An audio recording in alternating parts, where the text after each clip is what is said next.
tout d'abord avoir la précision, si vous le voulez bien, sur le nom de ce collaborateur dont vous avez parlé, qui est le plaignant. Bon, un second aspect, c'est par rapport à une de vos interventions récentes, dans laquelle j'ai pu comprendre qu'à un moment donné, des offres vous ont été faites pour justement jouer à se faire valoir pour pouvoir être servi de béquille à une élection à laquelle les gens voulaient quand même des accompagnateurs. Est-ce que c'est vraiment ce que les interventions là ont eu à calculer? Est-ce que j'ai vraiment compris? Si oui, vous expliquez-moi.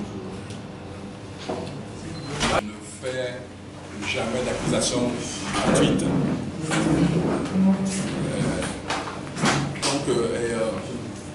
Non, je n'ai jamais dit quelque chose de la sorte. Peut-être que vous pouvez certainement interpréter par-ci, par-là. Tout ce que je veux dire, c'est que moi, j'ai fait le serment tout seul, à 4 h du matin, devant mon miroir, la main sur le cœur, que je ne trahirai jamais le peuple togolais, que je mettrai toujours l'intérêt supérieur des Togolais avant toute chose.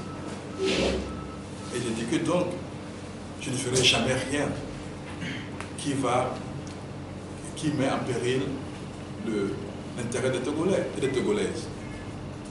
Voilà, donc si les gens ont interprété ça comme si, bon, on m'a fait une proposition, j'ai refusé. De toute façon, si jamais ça venait, je refuserais. Ça, c'est sûr. Mais je n'ai jamais dit cela. Quant au nom du collaborateur, c'est pas un collaborateur, c'est un partenaire. Et nous, dans toute la presse. Donc, je ne pointe pas du doigt. Pour moi, c'est une société qui est partenaire chez Accend et qui porte plainte. Et voilà. Vous avez remarqué, moi, je suis toujours consistant. Je ne change pas d'opinion en fonction de la direction du vent. Je ne dis pas quelque chose aujourd'hui et je l'affirme devant les Togolais, je me bats pour ça, je fais des marches pour ça, et à la fin, je change d'habit et je dis que je n'ai jamais dit ça. Donc ce qui m'importe, moi j'ai toujours dit que s'il n'y a pas d'audit de ce fichier, s'il n'y a pas d'élection totalement transparente, je ne déposerai jamais ma candidature.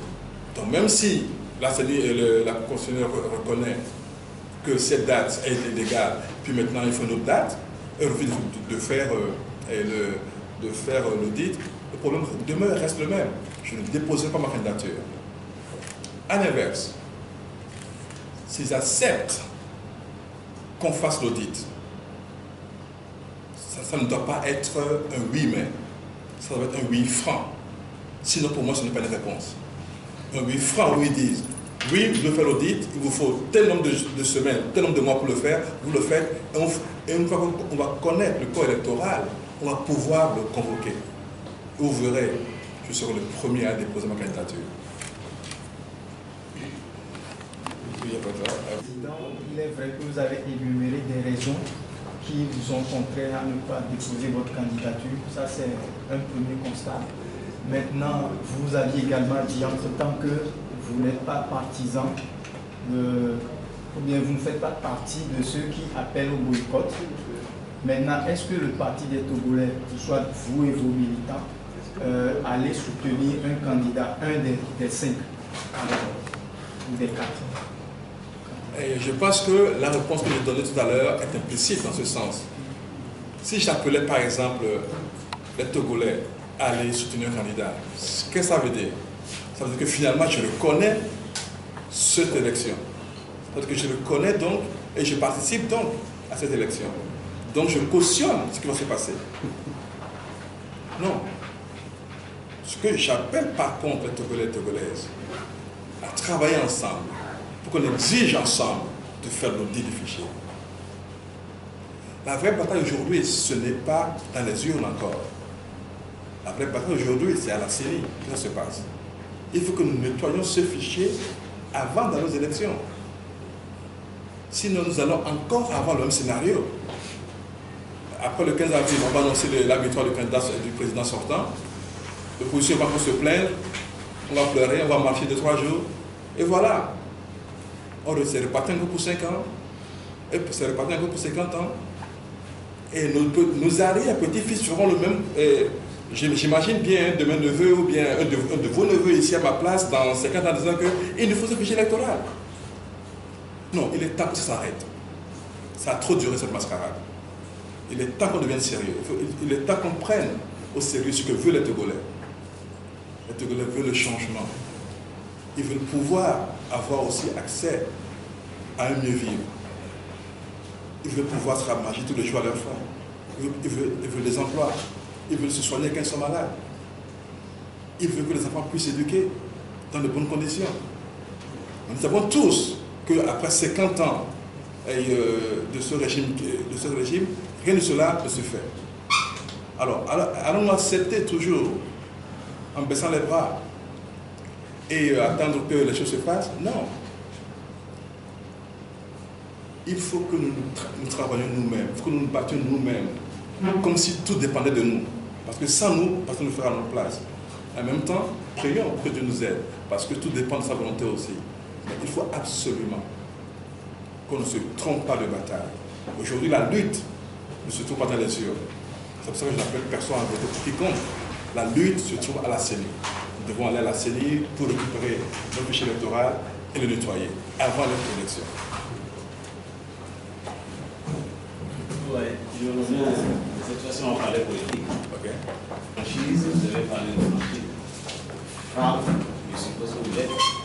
Et je vais vous inviter encore une fois à un petit exercice de franchise en me disant ce qui est difficile, ou du moins, je vais prendre la question comme ça. Vous avez passé beaucoup d'années à l'étranger en observant les acteurs de la scène politique togolaise, aussi bien du pouvoir que de l'opposition. Aujourd'hui que vous êtes de plein de tout dans la politique togolaise, qu'est-ce qui rend la lutte difficile? Qu'est-ce qui fait quoi? Qu'est-ce qui rend la lutte pour l'avènement de la démocratie tellement difficile, en toute franchise?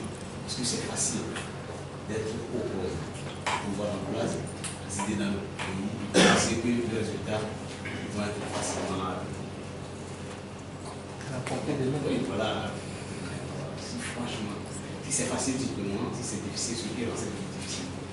Surtout avec vous. Ok, de toute façon, vous n'avez même pas besoin de préciser que je sois franc. Je suis toujours avec Togolais et Togolaises. Et je vous réponds sans langue de bois. Mon cher ami, si c'était facile, on l'aurait su. C'est même plus que difficile.